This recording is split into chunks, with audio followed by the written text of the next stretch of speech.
People, Deluded, I'm back again. I have a special guest with me. Steve, how are you doing, man? Are you okay? I'm doing very well. Thanks for having me, man. No worries, no worries. I know the time difference in America is, it's crazy over there. What's the time exactly over there? It's around So, 4 here.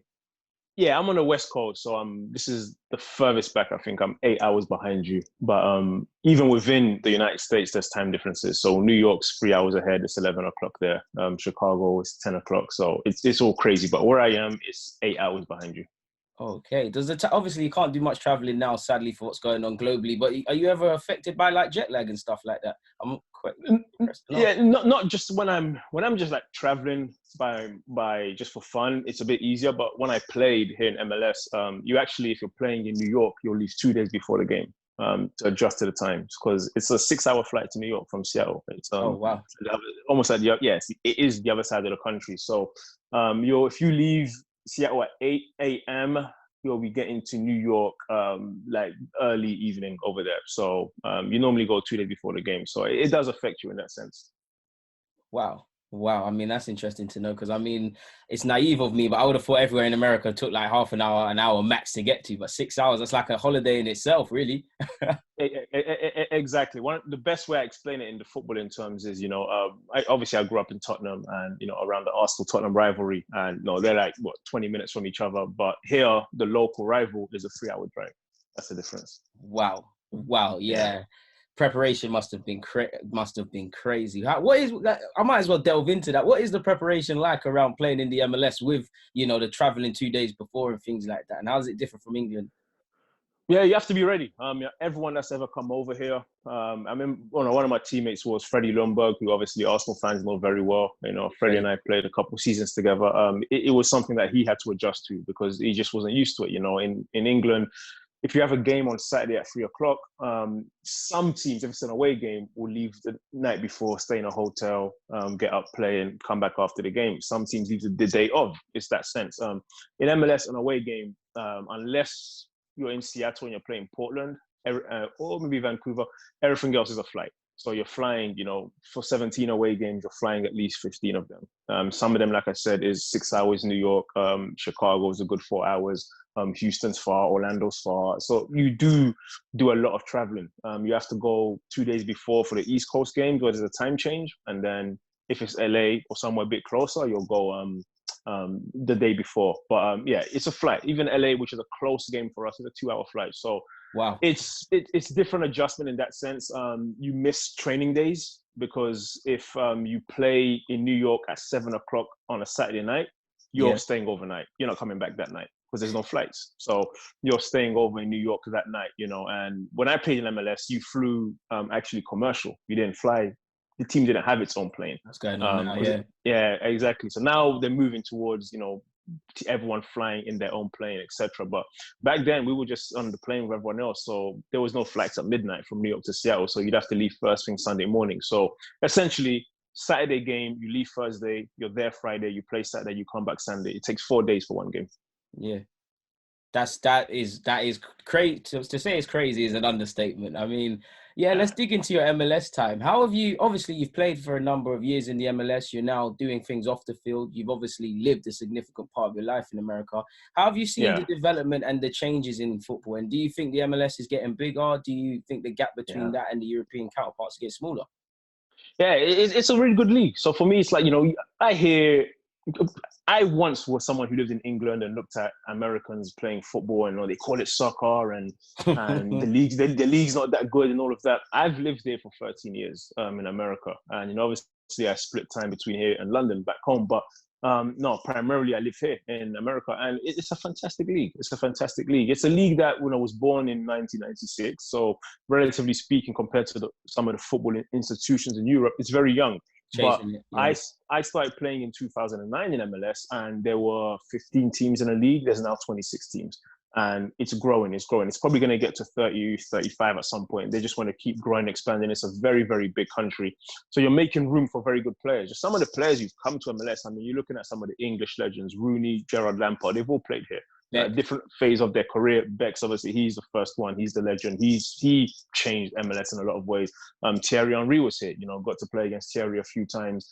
Obviously, I played with Freddie Ljungberg, with Casey Keller, David Villa's been here, Perlo Kaka. These aren't just, these are very good players. And what people don't understand is you get a lot of South American players here who are 25, 26, 27, 28, who are fantastic players that maybe in Europe haven't been heard of, but they're very good. A good example is Almiron, who was here for a couple of seasons, was fantastic. He's gone to Newcastle, and he's a dangerous player. He's an exciting guy, gets you off your seat. Once he's settled at Newcastle, now you can see the talent he has. So it's a very good league. Of course, it's not in with the elite of La Liga, of the Premier League, but on any given day, the best MLS teams, of course, they can compete with lower level English teams. Over the course of a season, probably not, but on any given day, you can. And I think the level's probably more, you're looking at anywhere in the championship, you're probably looking at that kind of level, or the championship is very, very physical.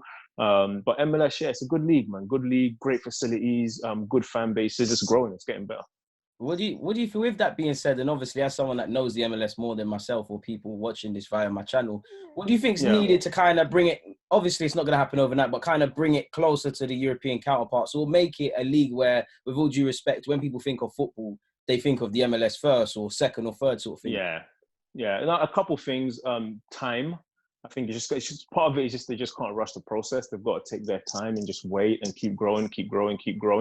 Another thing is they've had to shed the perception of being a retirement league where, these aging European stars would come here at age 35 to collect a paycheck and live a good life in LA or a good life in New York. I think you are now getting some guys coming a bit earlier in their career, a bit younger. Like I said, I think David Beckham set the precedent because he came in on the back of being very successful at Real Madrid, and he came to MLS. I think he won 3 championships here when he was here, and was a very good player. And I played against him several times, and he was still trying. He cared. So I think he set the blueprint. Same with Thierry Henry. Robbie Keane is another one. So I think when you get the stars from Europe who come in and still care, that makes a big difference as opposed to the ones who come in to collect a paycheck. So that's another perception. And I think in America, you have to understand you're competing with the NBA, with the NFL, with baseball, with hockey in some parts of the country. These are very, very big sports. So when you watch ESPN in the morning, you're not going to see a lot of soccer coverage. You're going to see LeBron James, you're going to see Tom Brady, you're going to see other people. So it's still not there yet, even in America. That's a big part of it as well. You're competing with so many other powerful sports that have been around for a very long time. So it's going to take time to undo that, but it's growing.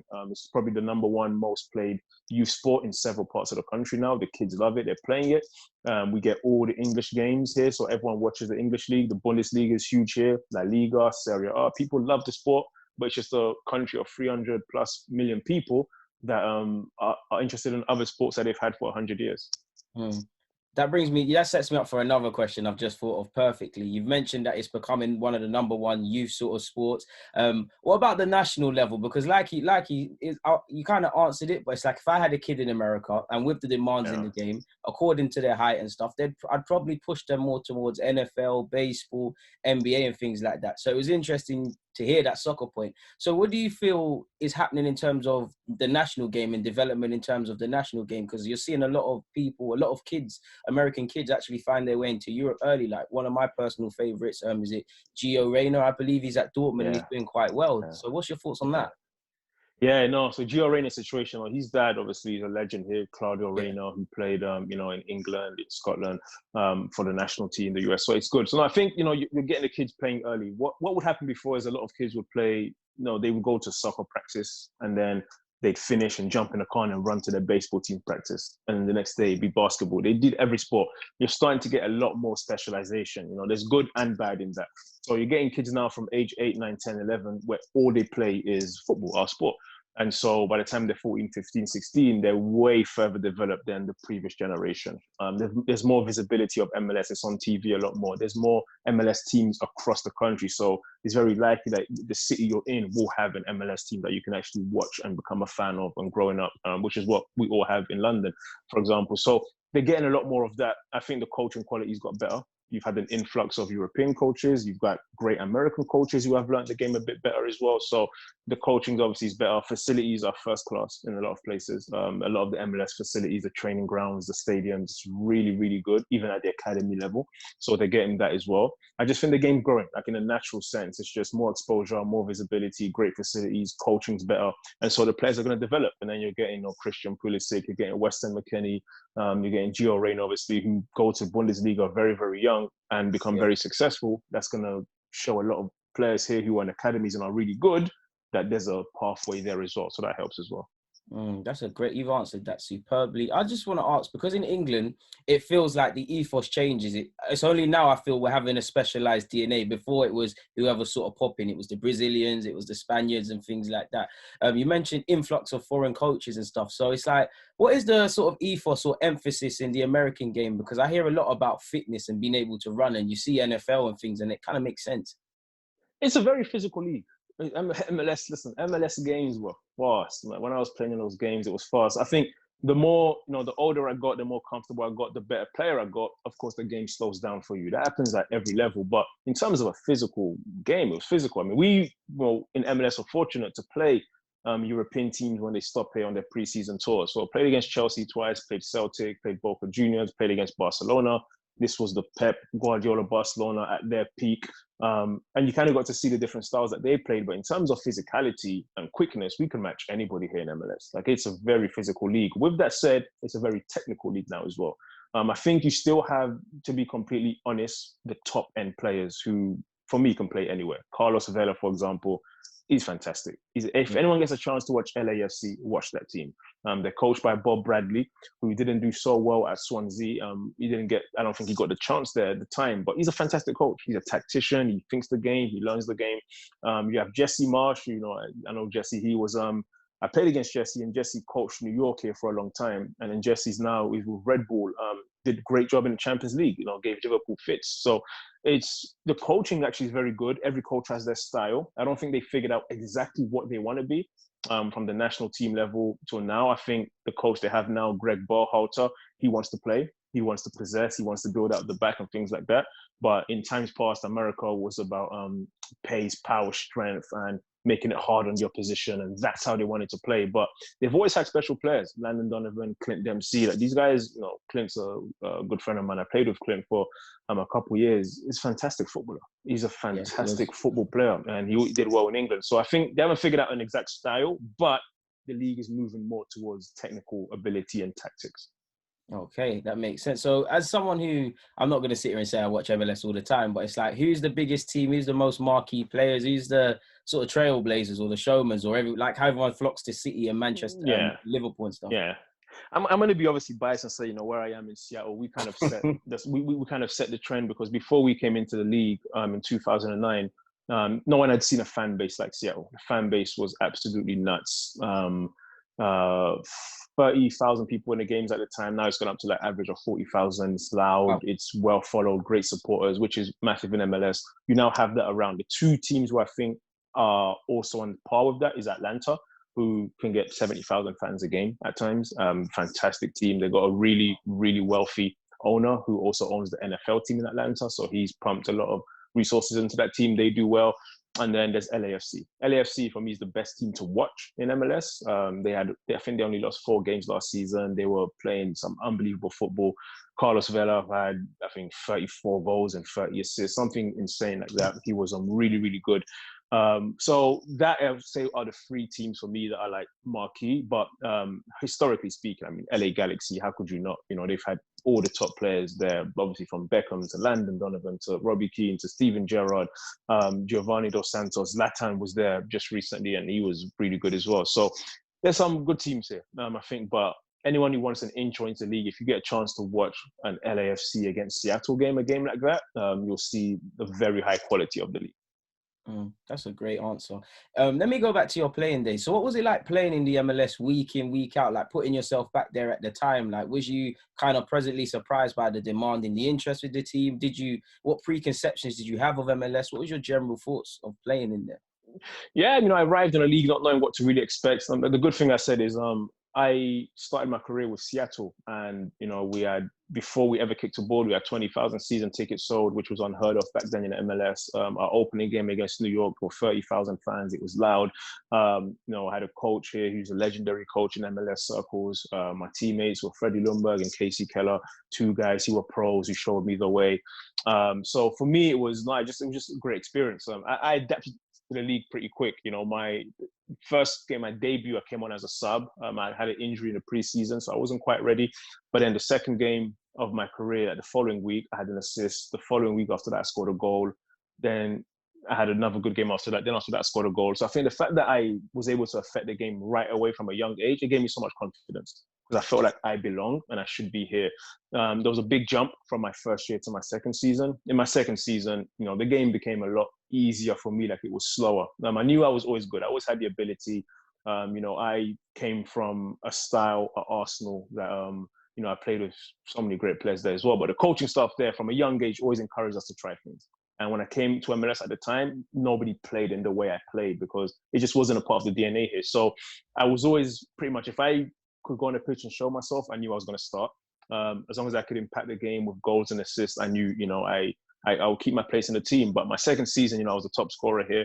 And just as it was a left winger, but, you know, I went all over the pitch, tried things, was a right-footed player, with a guy who did a lot of 1-2s and cutting in and step overs and just a street style pretty much. But yeah, my first 3 seasons I think were exceptional. And when I look back now and moves I can look at, I go, it was really, really good standard. And when I played, we were battling LA Galaxy a lot. So I was going up a lot against Bex and Landon and people like that. And it was really good. It was really good. So I look back on my career, we won, you know, the cup.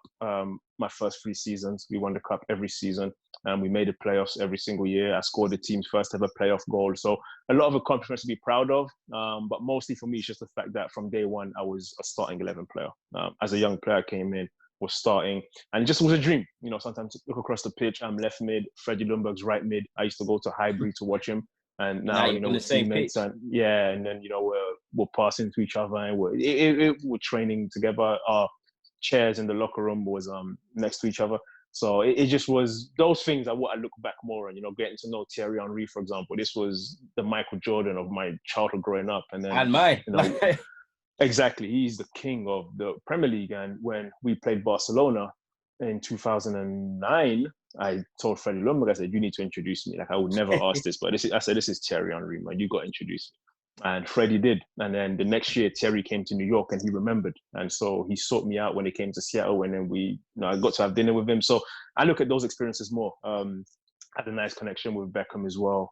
Great guy as well when he was here. So I look more at those amazing experiences that I never would have had otherwise when I think of my career. But on the pitch stuff was very good as well. What was it like having dinner with Henry, man? I got to ask a bit more, man. It's the closest I'll ever get to that. Yeah, no, honestly, it's, you know, it's something I've told the story a few times because I was at Arsenal Youth Academy and they used to give us tickets to all the home games. So they would tell us, you know, go to the game on Saturday at 3:00 and watch the player in your position. And so that's why I fell in love with Ljungberg and more Robert Perez. That was my favorite player at Arsenal because I was a left winger in the youth, in the under 9s, under 10s, up to under 14s. I was a left midfielder. But I would also watch Henry. How could you not? So I would sometimes just, you know, take my eyes off Perez and watch Thierry and watch him move. I'd never seen a player like that before. So when he was at Barcelona that year, we played against them. And Freddie introduced me. We said exchange pleasantries, and then he came to New York the following year, and they were playing Seattle here, and he had got a red card the game before, so he was suspended for the game in Seattle. So I wasn't sure he was going to be here, but he still came with the team, although he couldn't play. So I knew, you know, maybe he's going to not have a curfew. He's going to be up a bit more because he's not playing the game. So I reached out through a mutual friend I had in New York, and they were like, yeah, Thierry said, come to the hotel. Like, he knows who you are because, you know, he watches MLS. Come to the hotel. I got there and it was like surreal. Thierry Henry coming walking down the lobby. And first time I'd really properly seen him properly in person, it was like felt like I'm in FIFA. Like it was like a computer game because this is Thierry Henry. But we sat down, we just talked, and at that time I'd had a serious injury, and you know, he gave me some encouragement around that. And then, you know, he was like, let's go in the hotel restaurant and just talk and just eat. Probably was like 3 or 4 hours, man. It's just good stories, man. I asked him so many questions about just the players he played with, what Barcelona was like, what the invincible season, just the normal questions you would ask them. Who were the best players that we wouldn't think of in training at Arsenal, things like that. And he's like, for me, I say Thierry just like one of the man them. He just jokes and talks like us. He just normal banter. And then before I left, this was back when people were using BlackBerry. So he's like, here's my BB pin, reach out anytime. Wow. And then Yeah, it was a great. So no, he became one of like my mentors and good people that I would reach out to a couple times a year just for advice or whatever. So it was one of the greatest nights of my life just because Thierry Henry, and meeting him in person was even better than what I thought it could be. So no, it's fantastic. I mean, this is a fantastic insight into your career and everything, man. I Yeah, really am enjoying this. Two things, just based on the answers you've given me. In all seriousness, you had a serious injury. How, like, talk me through your mindset of that. And also, you yeah. mentioned like you hit the ground running in terms of being a young player and stuff like that. Obviously, regardless of what country you're in, young players kind of struggle with that, and I feel it's a mental thing. So, how was you able to kind of, regardless of age, I'm here to beat Yeah. somebody? Yeah, the two things go hand in hand. So, it's unheard of in England for a new team to just be created and join the Premier League. But it happens MLS all the time, and it's called an expansion team, where, because it's so big, at the time, Seattle didn't have a Major League Soccer team. So an ownership group came together, they paid the fee, and the team was created. And so when I arrived in Seattle, there was no history of an MLS team in Seattle. So the coach didn't have any favorites. There was no precedence. It was everyone show if you're good and play. So my first year had a fantastic preseason, really good preseason. We went to Argentina. I was injured for that part, but we had a training camp in California. I played very well. And, the coach made it clear that if you show yourself well in preseason, left mid is yours. And so I knew that was ahead of me. I wanted to play, and I was super competitive, and I worked hard on the pitch. A lot of things came easy to me as well. Football was just a natural thing for me, but I wasn't scared of the hard work part of it as well. And I became a better pro. I learned that part more. That was my advantage. I would stay back 3 or 4 days a week in training and just work on things. I Hunger. hated being dragged off the pitch. I wanted to train and I wanted to play. And so hard work for me wasn't, I'm not talking like I didn't like fitness or run the beaches. I didn't like that stuff, but I worked on my game a lot. I remember my first year I had a lot of one-on-ones that I didn't score. So my second year, I wouldn't leave the training pitch until I'd taken 25 shots from different angles around the box that I found myself in the game. And then my goal output tripled my second year, Wow. because I just became comfortable. And when I got one-on-ones, I just knew what to do, because I'd seen it a million times before. So the hard work part. So going into my third year, I'd played a game for my national team, the Congo. I'd spent 10 days training with Amazing. Everton in the off season, which was like Christmas period for them. So this was David Moyes Everton with Arteta, Stephen Pienaar, Leighton Baines, Jagielka, Yakubu Saha. Very good team. Tim Howard was there, Phil Neville. And I trained with that team for 10 days, and I did well. And that gave me a lot of confidence as well. So then I came back here for my third year and was absolutely flying. This was when I knew, okay, I'm going to reach probably 20 goals this season or something, or 15, get really close. The year before I'd had 11. And I just felt great. And then in the sixth game of that season, a really bad tackle came in, and it was just a broken leg. And I knew right away, it's like, you can do an ACL, you do a knee, and you're kind of not sure. A broken leg, there's no hiding it. And it's, Yeah, you've to broken it. this, yeah, and to this day, it's the worst injury in MLS history. It just was a bad break. Just came at the wrong time. It came at kind of the peak of my powers. So yeah, I had that, and then there was a lot of complications with nerve damage and all kinds of stuff. Oh, Ended up being wow. about nine operations, and then yeah, it was a year and a half out before I made my comeback. And then I would say I came back and played 3 more seasons. I would say for a year and a half, I was close to my old self, but also a year and a half, I was just battling every little injury. Because before I broke my leg, I would get to training at 9, I would sit in the lounge at the training ground and play FIFA against all the South Americans and my Cuban friend, and we just play and banter and listen to music. And then it'd be like, oh, it's 9:55, let's run out to training. I'd run out, start training, no problem. After my injury, my body was different. I'd come in at 8, I'd get in the hot tub, I'd have to get a massage, I had to do stretches, I had to get my body ready for an hour just to get through a 2-hour training session. And then my calf muscle would go, and then I'd get back, then it'd be my groin, then it'd be my hamstring. So my body was different. I started getting too many little injuries, and I wasn't enjoying the game. Because for me, I could have played 10 years and been just a normal player, but I like to be an explosive player. I want to be a guy the team can count on. I want to be one of the best players in the league. And when I saw that, okay, yeah, I can't, that peak is, my body's just not there anymore. If I've had too much, is when I decided to walk away, only because I know that everything that was in my control, I did. Work hard, put my head down, win a starting spot, play well, entertain the fans. All the things I wanted to do, I did. And then unfortunately, just a bad injury cost it, really. How do you Talk me through it mentally, because like you said, you've known you've broken your leg, and you're probably thinking, shit, like I'm in the best of my career right now. I'm not being able to play. You've credit to yourself, and I'm happy for you, able to bounce back. So you needed great mental strength. And then for me, crucially, like to concede that I need to walk away from football. Like I'm gonna retire now because my body's not the same. That must have been tough. Very difficult, very difficult. Yeah, I mean, when the leg broke right away, it was in April. The season ran through November. I knew right away. I said, okay. I remember being on my back on the pitch in Colorado where it happened and being like, okay, my season's over. And being fine with it because I'd seen that kind of injury before, Jibril Cisse and Rick Larson. But they'd come back. So I said, I'll be back next season. I'll be back by February preseason and, we'll see next season. But I didn't know there was going to be so many complications. I didn't know that my nerves, for whatever reason, were extremely damaged by that injury, and it just became worse and worse and worse. So the mental fight was really big. But in everything, I try to be a very optimistic, positive person. I find the silver lining in a lot of things. I look at the good of a situation. But yeah, it was tough because even when I started coming back, the first 3 or 4 months in training, I just wasn't myself. Guys that before I didn't even think twice about dribbling past. It was like I couldn't beat them. But I had good teammates that kept telling me like, we're not expecting you to be the old Steve Zakuani right away. It's going to take time. At least you're back here. So even that part of it, not your mind knowing what you want to do and your body not being able to do it right away, is a tough mental battle. Being injured is one of the hardest things. But like I said, there's always little positive things. Like I received thousands of letters and emails and messages at the time. But the very first one I ever got was from David Beckham. And we didn't know because we was in the hospital probably 2 days after the injury. I woke up from like the operation and I'm coming around, and it's the first time I was able to go on my laptop, and there was an email from this really weird email address and it had a lot of sevens in it, and we didn't know. We said, who's this emailing me like this? And then we read this long email, and at the very end it goes, oh, by the way, it's David. And I'm like, who's David? And then I read the email again, and I'm like, wait, is that X? Like that. So it's like things like that where he had just had an Achilles injury on loan at AC Milan, and then he was told he wouldn't play again, and he came back. And he was just telling me, like, you'll be fine, you'll come back, reach out anytime.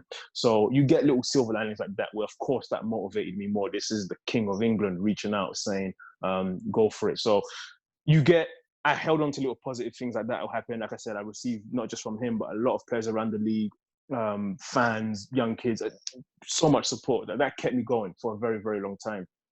But the mental side is difficult. But I'm a realistic person. I'm a person who, after 3 years or 4 years removed from the injury, I'm like, okay, I've had some good moments. I've had some good games, but the consistency is not where I want it to be. And I'm playing one game every 3, because the other 2, I'll have a little niggle or a little injury. And I'm just like, that's just not me. And the big games, I'll be up for it. We're playing a derby game, we're playing LA, we're playing a playoff game, I'll be there. But the midweek game, traveling to Dallas cross country with not many fans there, whatever, we're going all the way to Boston. Those games became difficult for me. The motivation wasn't there all the time. So yeah, I just decided, you know what? I love this sport. I love it too much to disrespect it and to put my body through this. I want to be able to be 40 years old and be able to not have pain when I'm going upstairs, not have pain when I'm bending down to do my shoelace, just not destroy my body beyond repair. Let me just get out when I can. And that's what the decision was. Of course, it's tough, but with the benefit of hindsight, it's the right decision because I enjoy my life now. I can look back on what the career was, and of course, you always will miss it. But I wouldn't have done myself any favors trying to force myself to do something I no longer was capable of doing at the level I can or enjoying. That makes sense. For those who don't know what you're up to post-playing days, what are you up to now? Yeah, I wear many hats. So the primary thing, I guess, the easiest thing to describe is just that, I'm one of the commentators for my team in Seattle. So very different to England in a sense because it's such a big country. So every team has their own commentating crew because our games in Seattle don't go across the whole country if it's not a national TV game. If it's on ESPN or Fox Sports, the whole country can see it. But there's 13 games every MLS weekend. 3 or 4 might be on national TV. The other 9 or 10 have to be on local TV. So when it's local TV, I do the Seattle broadcast. So I travel for games and I'm one of the commentators there. So it's a great way to stay involved with the game. It's easier now. When I first retired, I was commentating on my teammates, players that I just played with. So it was weird criticizing them if they lost or saying something, and then knowing that they're going to bail you up and be like, oh, you went a little bit hard, or the manager might text me and be like, come on, Steve, like that. So, but now that I'm a bit more removed, most of the guys I've played with aren't there anymore. So it's a lot easier to just be objective and just commentate on that. We did make a documentary on the injury, the mental process of it, that is on Amazon Prime, called Unbreakable. It tells kind of my story, because it's very unique coming from Tottenham, North London, to ending up in MLS. Yeah, exactly. And then ending up in MLS and playing in Major League Soccer. It's a very unique thing in that sense. So I think we told that story, the injury, we highlight that, and then the mental fight to come back, to just try to inspire people that that there's life after facing a ton of adversity. So I did that, and then aside from that, I'm just enjoying my life, man. Semi-retired pretty much. So I just enjoy my life in Seattle. I do other things that I wasn't able to do when I played, like travel. Every year I take 2 months off and just travel the world. So when I played, you can't do that, because you got to always stay in shape, and you don't get much of an off season. But yeah, since I've retired, I take about 2 months off a year and don't do any work, and I just travel to places I've never really been able to go to. So that's been fun. What's your top 3 countries that you travel to? My favorite place to go is London. That is for me the favorite place to go. And all my friends were there, like, what are you talking about? Like, it's just London. But for me, it's because I've been gone since I was young. Yeah, exactly. But I've been gone since I was young, so I've always just missed it, because it's nostalgia a little bit for me, because I've not been able to live there in the way I would have wanted to. But yeah, I like to go to London. But I like personally the European countries, like so we done Spain, Italy, like Amsterdam was a fantastic place that we enjoyed. But I've been all over Central America. I've been Honduras, Guatemala, El Salvador.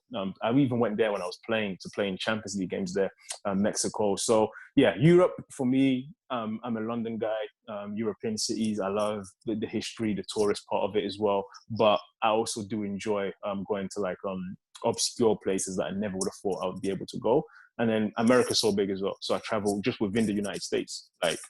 You can make a holiday of it that way, because Chicago is very different to Seattle. New York is different to Chicago. And then you have Arizona, you have LA, you have Dallas, you have Florida, you have Vegas. It's all completely different cultures and ways of life. So I enjoy doing that as well. That makes sense, man. I meant to ask you at the start, like you said, you started your career in Seattle, but in your youth career, you was at Arsenal.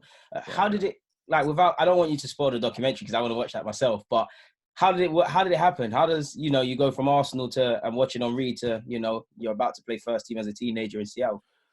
Yeah, I started playing Sunday League football like most people do in East London. I played for a team called Redbridge United. And then, at that time, just scouts would come to watch you. I was 7 or 8.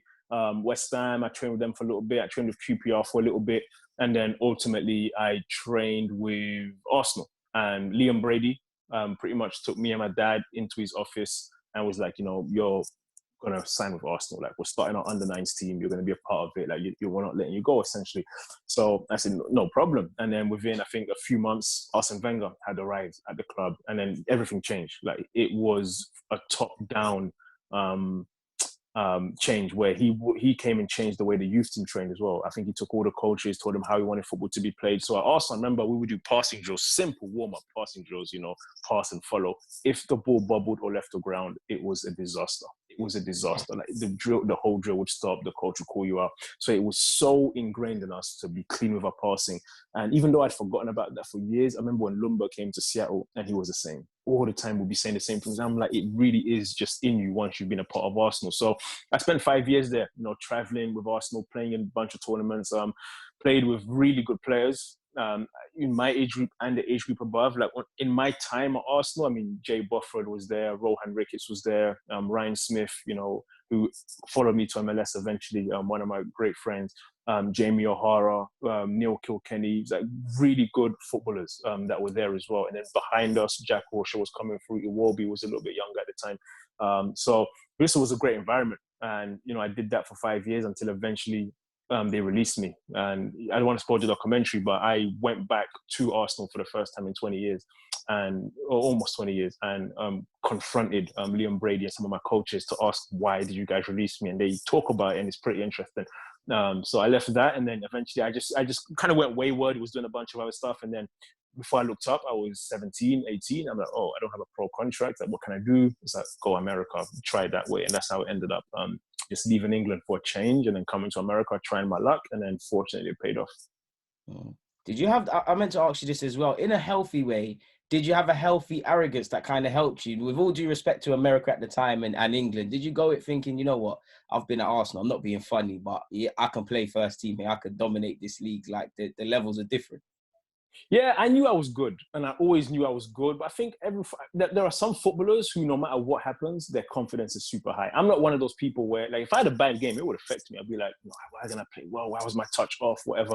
But for the most part, I knew I was good enough. That was never a question of, am I good enough? I knew. The question was, could I apply it consistently week in, week out? And how much better could I get? But once I hit the ground running earlier, once, I scored my first professional goal within 3 games. I had a couple of assists. I scored my second goal within 6 games. So it was like, I can do it. If I came in the first 10 games, I wasn't scoring, it might be a different story because it'll get in my head and I'm overthinking it. But for me, I just hit the ground running. Sometimes when you're young, it's good because you just don't know. You just play with instinct. And I was able to do that. So yeah, I always was confident. Always, like everyone, like I grew up in Tottenham, going to school on the playground and playing in some of those games against the year above, and those games were like World Cup finals. So it's like, you're getting kicked and you're playing. So like, I was trained in a way where nothing was given to you. Like, you had to earn it and be really good to belong here. So I've always had that mentality. And like I said, for me, I always thought I was good. And then, but you have to earn it. You have to show it. You have to show it. I mean, playing with someone like Casey Keller in goal, if you're in training in a 5, I remember my first training session, we were in 5-a-side. And I scored an amazing goal. And as a young player, as a rookie, as they call it here, I just dribbled a couple guys, dropped the shoulder, bent it in, and I'm admiring it. And Casey went nuts at me because for him, it's like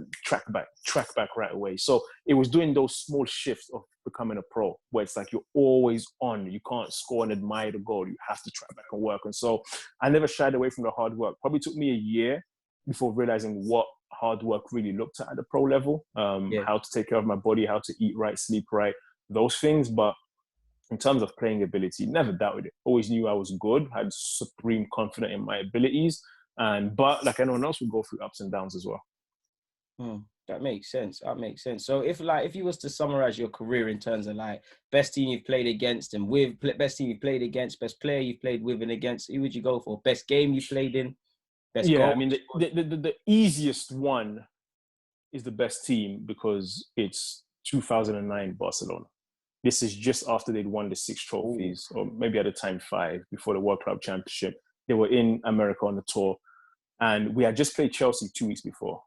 And Chelsea beat us 2-0, but it was a football game. Like, I went against Bosingwa. Me and Bosingwa were giving each other, like, we were going at it on that left side.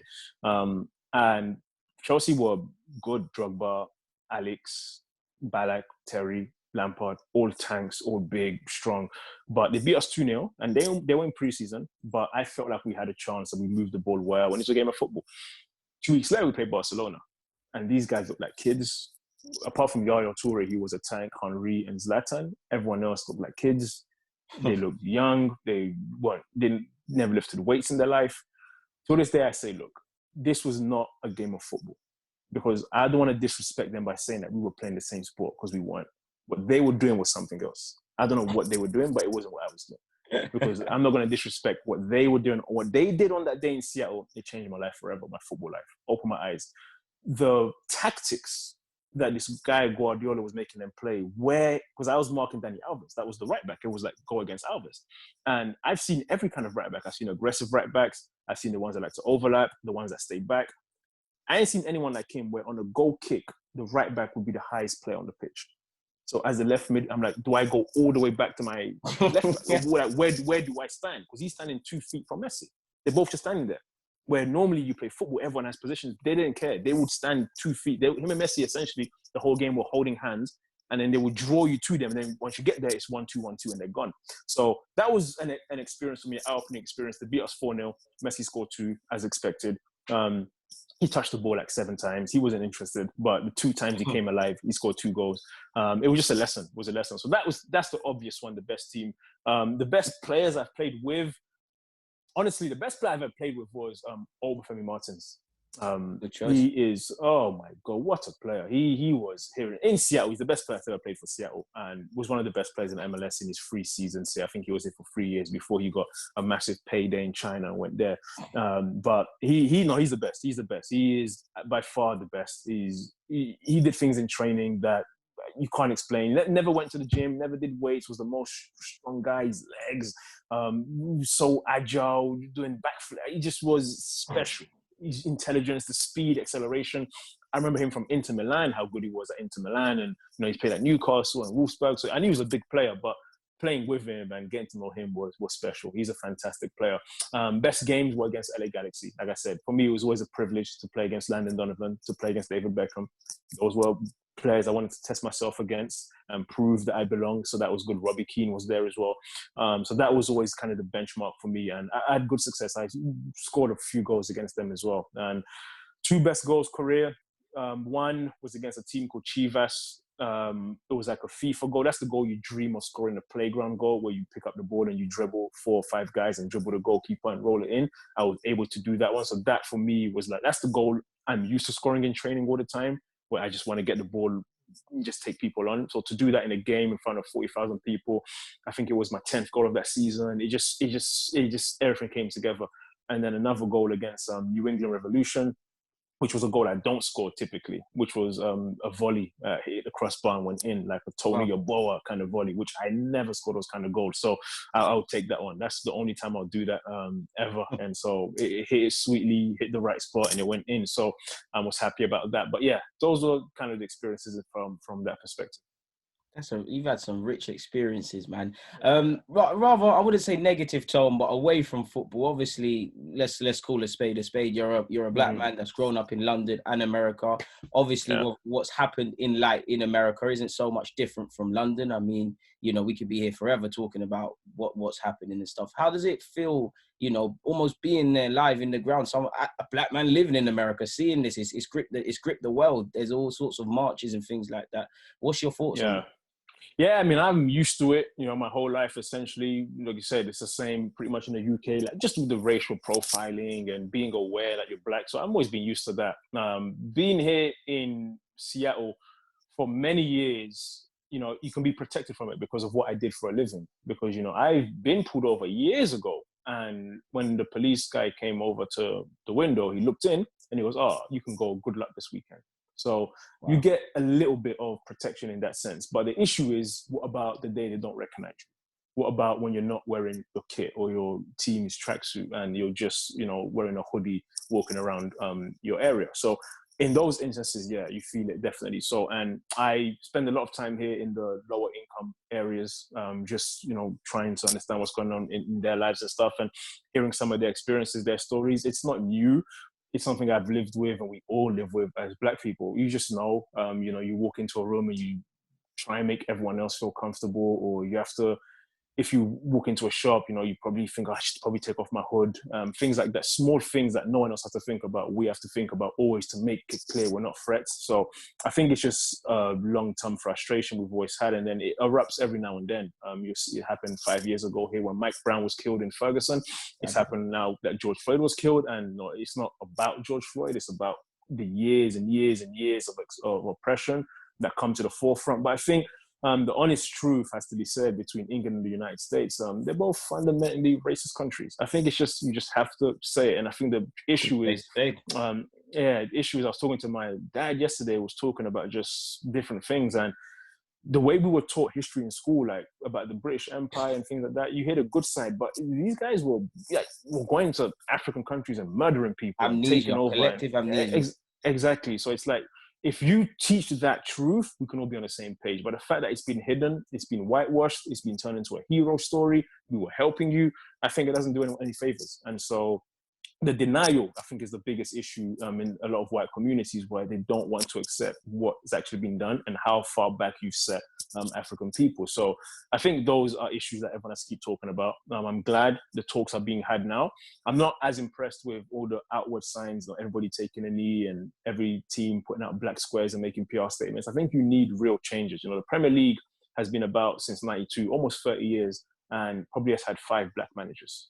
Like, how is that possible? With all the black players you've had, all the wannabe black coaches you've had, how have only 5 black people managed in the Premier League? It doesn't make any sense. So we have to address those things, I think. Same here with NFL, NBA. The higher you go in any field, the less black it gets, and in a big way. And that's not good. And obviously something here is at play. So there's many issues. I think obviously police brutality is the obvious one right now. The way black people are policed is dangerous. You can get pulled over for anything and it can just turn into a crazy encounter and just literally out of nothing. So because you're seen as a threat. So we have to address these things, I think, come to terms with the history of it.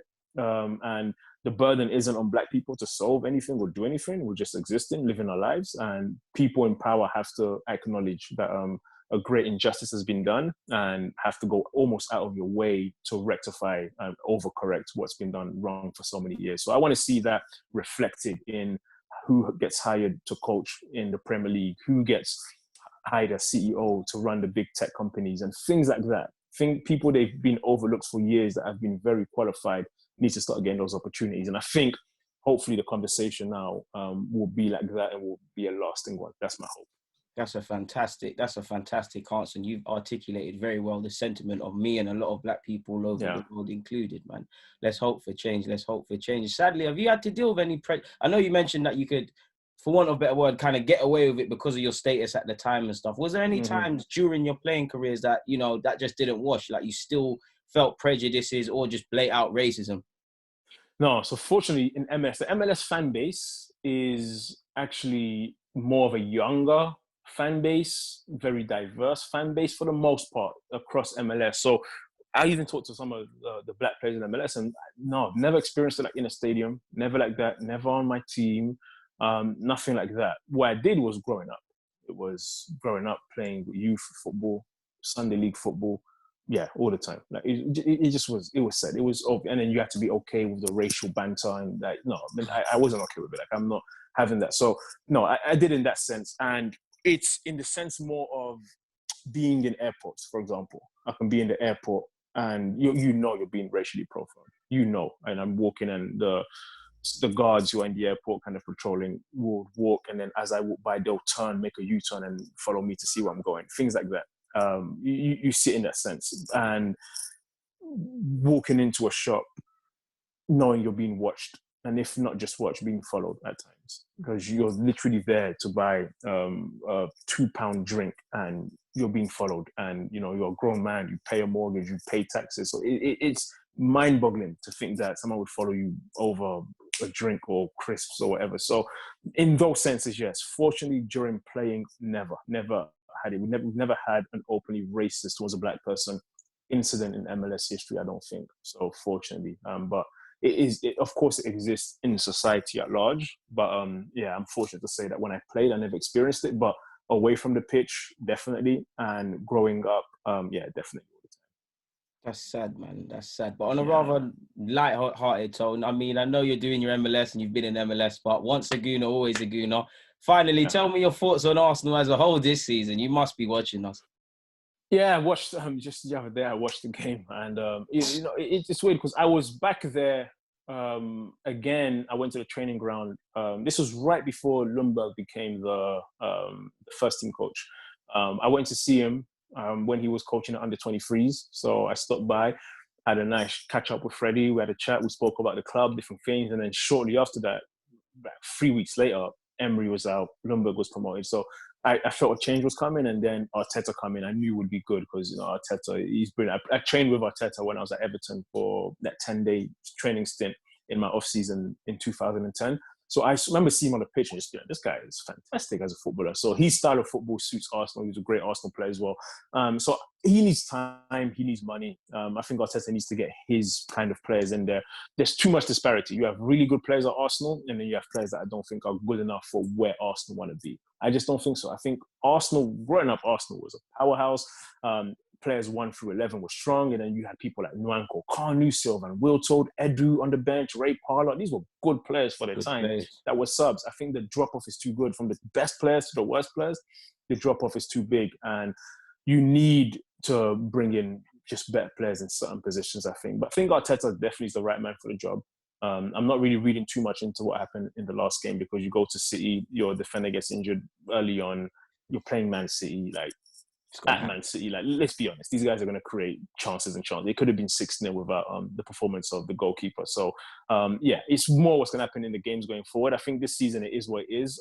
Trying to end as high as you can, but let's have a good off-season signings. The board need to really back Arteta, get him 3 or 4 really good players, get rid of a couple. And I think the football is going to be great. I think he'll bring that. And I think as long as you hold on to your top players, yeah, I think we'll be fine. I think we're headed in the right path, even though we can't feel it or see it as much right now, I think. That's exactly how I feel. Let's just hope, the checkbook is opened up for Arteta, man. Yeah. But Steve, this has been quality, man. You've dropped a lot of gems. I knew you was going to be a very knowledgeable chat, but yeah, man, my eyes are open to a lot of things. We've spoken about racism. We've spoken about many different footballers. Things that have happened. So yeah, man, I really appreciate you offering your time, and to know you're a local lad like myself just shows that the world is your oyster and you can do exactly what you want to do. So I know it's early out there. I'm going to let you get on with your day, man. I really appreciate that. Seriously. Nah, thank you, bro. Thanks for having me. It was a pleasure. I really enjoyed it, man. Thank you, man. No worries, man. Take care of yourself. All right, brother. Thank you.